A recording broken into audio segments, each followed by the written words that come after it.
Bienvenue dans ce tutoriel où on va voir ensemble comment créer un effet de caméra shake, c'est-à-dire un effet de tremblement de caméra, comme ici vous avez un exemple quand je rentre en collision avec un ennemi. Donc c'est un effet qui est assez utilisé, notamment quand un joueur perd de la vie par exemple, dans les jeux 2D aujourd'hui. Je vais vous apprendre à le faire et vous pourrez l'incorporer dans n'importe quel de vos projets, hein, bien sûr. C'est pas du tout propre à la structure que je vais vous montrer là. Je vais vous montrer comment le faire pour l'ajouter ensuite dans n'importe quel de vos jeux.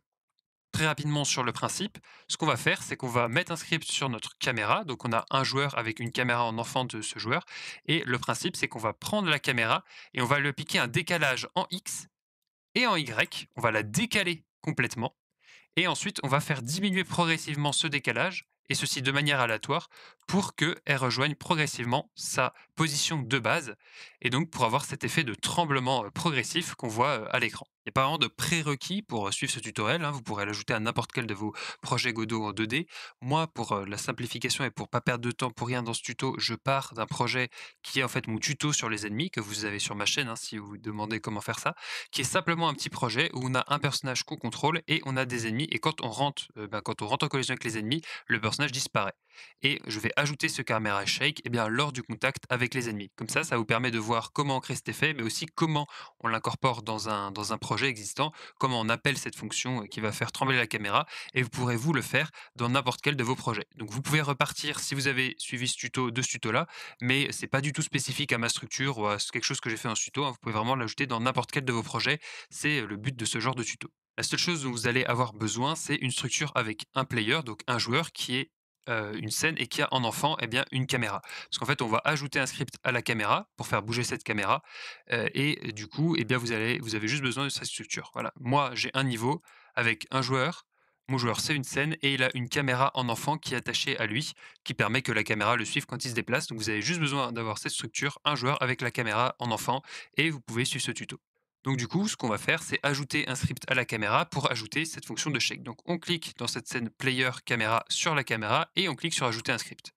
Donc moi, comme c'est un tuto, je vais le laisser comme ça, à la racine, nommé comme ça. Bien sûr, vous pouvez trier un petit peu mieux, vos dossiers.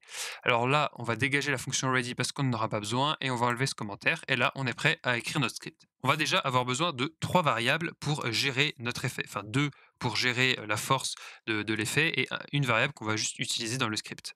Donc les 2 premières variables, on va les mettre alors moi j'aime bien les mettre en export, ça permet comme ça directement de jouer avec depuis l'inspecteur, hein. Vous n'êtes pas obligé, mais moi j'aime bien.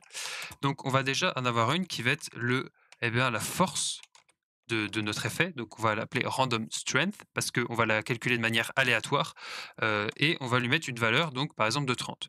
En fait, cette variable, on va l'utiliser pour calculer de manière aléatoire la force de l'effet entre cette valeur et moins cette valeur, donc entre 30 et moins 30 dans l'exemple. Donc plus vous mettrez une valeur élevée, plus l'effet va être fort, c'est-à-dire le décalage de la caméra va être important. On verra juste après dans le bidouillage. Ensuite, la deuxième valeur qu'on va avoir besoin, c'est que ensuite dans une fonction, on va utiliser une force pour, diminuer, rétablir la position de base de la caméra, d'un effet de décalage jusqu'à sa position 0, comme j'ai expliqué en introduction. Et donc pour ça, on va avoir besoin, de stocker cette force quelque part. Donc on va faire une variable ici qu'on va appeler, shake fade par exemple, hein, puisque fade c'est un peu l'idée de fade, hein, en anglais, donc de disparaître progressivement, et je vais lui mettre la valeur de 5 par exemple. C'est pas trop mal. Dans mes tests, j'avais cette variable-là, cette valeur-là. Et ensuite, on va avoir besoin de la variable qu'on va utiliser, la force en elle-même du tremblement, donc shake strength, qu'on va mettre pour le moment à 0, puisque de base, on veut que ça bouge pas, hein. On veut que la caméra ne bouge pas de base et que juste quand on appelle la fonction, on fasse bouger tout ça. Donc cette fonction qui va déclencher cet effet, on peut la créer tout de suite. Donc moi, je vais pas me faire suer, hein, je vais l'appeler shake et ça va être tout simple. On va dire que, on va mettre à cette variable-là qu'on a créée là, donc la force, à notre force random. Donc voilà, c'est tout simple. On va appeler ça pour, déclencher l'effet. Donc on appelle shake et on lui dit que, la force, c'est plus 0, c'est random strength, donc c'est 30. Ensuite, on va avoir besoin de créer une fonction qui va calculer ce fameux décalage de caméra de manière aléatoire, euh, entre deux bornes, hein, puisqu'on va utiliser cette variable-là qu'on a utilisée. Donc, pour ça, on peut l'appeler random offset, par exemple, puisque c'est un décalage aléatoire, hein, sur x et y.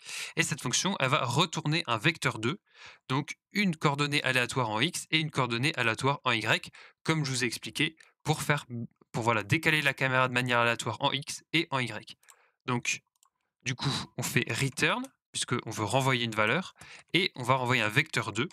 Donc là, moi, j'aime bien aller à la ligne comme ça pour découper mon vecteur 2 en 2 lignes quand c'est des lignes un petit peu longues, hein. Vous pouvez faire ça, il y a pas de souci, ça permet d'avoir un code un peu plus lisible, je trouve. Et donc là, on a besoin de calculer une valeur aléatoire en X et une valeur aléatoire en Y. Donc pour ça, on va faire au plus simple, hein, parce qu'il y a plusieurs façons de gérer l'aléatoire dans Godot. Mais nous, on va utiliser randf, parce qu'on veut un float. Non, alors je voulais pas l'autocomplete. On va utiliser randf range. Si on fait CTRL-clic et qu'on va dans la doc, on voit que ça nous renvoie ce qu'on veut, puisqu'on veut donc un nombre aléatoire en float, donc un nombre à virgule, entre cette valeur-là et cette valeur-là. Parce que randf, là, que j'ai mis tout à l'heure, c'est juste entre 0 et 1, donc c'est obligé de faire des calculs, c'est pénible. Donc randf range, c'est exactement ce qu'on veut, donc un nombre aléatoire entre deux bornes qu'on lui passe. Et donc là, les deux bornes, c'est ce que je vous ai dit tout à l'heure, eh ben, c'est moins, du coup, notre shake strength, puisque quand on lui dit de shake, ça va prendre cette valeur-là, donc ça va être 30, entre, bah, du coup, moins 30 et 30. Et du coup, ça, c'est pour l'axe X, et pour l'axe Y, on veut exactement la même chose. Vous pouvez faire 2 valeurs différentes si vous avez envie. Moi, je pense que c'est mieux quand même d'avoir la même, enfin, je trouve que c'est mieux, ça fait quelque chose de plus cohérent au niveau de la vibration de la caméra. Donc là, on a bien cette fonction qui va calculer, le décalage aléatoire de la caméra en X et en Y. Elle va faire donc entre moins, alors dans l'exemple là, ça va être entre moins 30 et 30 en X, et pareil en Y, entre moins 30 et 30, et donc ça va la renvoyer. Et donc ensuite, on n'a plus que, ici dans le process, à créer cet effet décalage. Donc pour ça, c'est facile de savoir est-ce qu'on est en train de shake ou pas. C'est quand la shake strength n'est plus égale à 0. Puisque là, de base, c'est égal à 0. Et quand on shake, on lui met la valeur qui est ici de 30. Donc on lui dit if shake strength est supérieur à 0, ça veut dire que la caméra est en train de shake. Et donc du coup, on va pouvoir modifier cette valeur de shake strength, parce que le but, c'est quand même de retourner à 0. C'est-à-dire qu'on va mettre un décalage à la caméra et on va progressivement, retourner à 0 pour remettre la caméra à sa position de base. Donc pour ça, on va donc prendre cette valeur et on va utiliser ce qu'on appelle un lerp, et même un lerp f, parce que on veut toujours un float, hein, voilà. Le lerp, c'est une interpolation linéaire entre deux valeurs en fonction d'un poids. C'est-à-dire qu'en gros, on va partir de cette valeur et atteindre cette valeur en fonction de ce poids-là. C'est assez utilisé, hein, pour faire ce genre de choses, ce genre d'effet. Et donc du coup, notre valeur de base, c'est, la force de l'effet, c'est-à-dire check strength.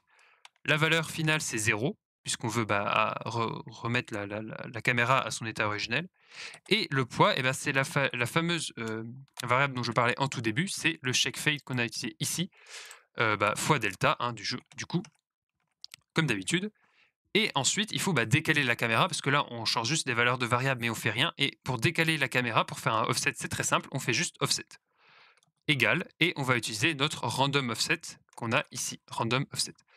Voilà, je vais dans la doc pour vous montrer. Voilà, donc offset, c'est juste la caméra relative offset, useful for looking around or camera shake animation, qui est exactement ce qu'on fait.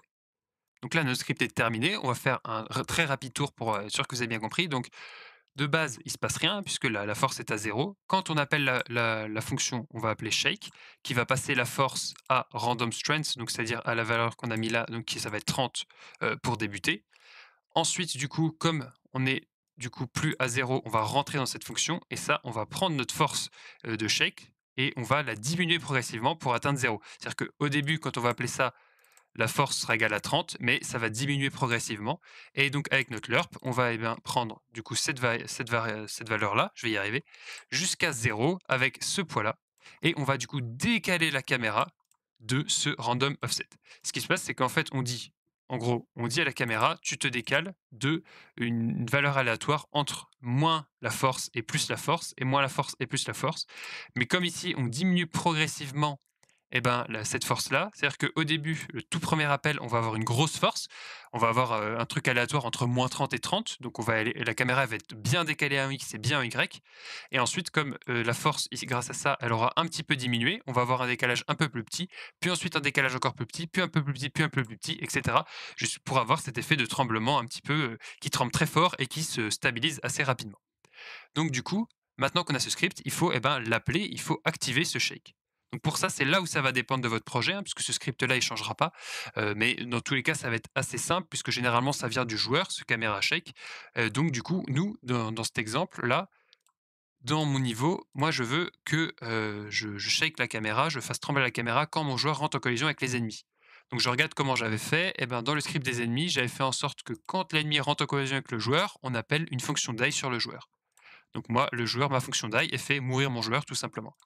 Et ben là, la seule chose que j'ai à faire, c'est d'appeler à la place de faire mourir le joueur, la fonction sur ma caméra. Ce qui est facile, c'est que la caméra, elle est enfant du joueur. Donc du coup, il y a simplement ici à se mettre dans le joueur et à faire une référence vers la caméra. Donc pour ça, on clique ici pour désélectionner, on appuie sur CTRL, on fait glisser la caméra. Là, on a notre référence et du coup, ici, à la place de QFree, on fait caméra 2D, point, shake. Parce que du coup, je l'avais appelé shake. Et voilà, ici c'est bon. Si je lance mon jeu, hop, j'ai mon petit perso qui se déplace, tac, tac, hop, et si je rentre en collision, paf, on a le shake. Et vous voyez que c'est arrêté. Et si on recommence, paf, on a le shake. Et ça marche aussi avec l'autre ennemi, paf. Et là, du coup, ce que vous pouvez faire qui est intéressant, c'est de jouer avec ces valeurs. Puisque là, on a mis sur la caméra 30 et 5. 30, c'est peut-être un peu exagéré. Si je mets 20, par exemple, et que je relance, et hop, que je retourne taper un ennemi, tac, vous voyez que c'est plus faible. Par exemple, si je mets un truc ridicule, genre je mets 2, hop, je vais taper un ennemi, tac. Bon, là, c'est tellement faible qu'on voit même pas le tremblement. Enfin, moi, je le vois, mais à la vidéo, je sais pas si vous voyez. Par exemple, je vais mettre un truc, je vais mettre 8 pour qu'on voit quelque chose. Hop, donc là, ça va être tout petit et je vais taper un ennemi, paf, voilà, le tremblement est tout petit. Par contre, si je mets un truc énorme, genre 50, attention les yeux, paf, j'ai un tremblement qui est énorme. Donc voilà, vous pouvez jouer avec cette valeur. Plus vous mettez élevé, plus le tremblement va être élevé. Et vous pouvez jouer avec le fade aussi. Si je mets une toute petite valeur, genre 1, et que je vais taper un ennemi, eh ben, le shake, il dure très longtemps et il met très longtemps à s'arrêter. Par contre, si je mets une énorme valeur, genre 20, et que je vais taper un ennemi, du coup, le truc est très rapide. Donc en gros, plus cette valeur est élevée, plus le shake va être fort. Et là, plus cette valeur est élevée, plus le shake va être rapide. Donc après, c'est à vous de jouer avec ces deux valeurs pour créer l'effet que vous avez envie. Donc c'était tout pour ce tuto sur un effet de tremblement sur la caméra.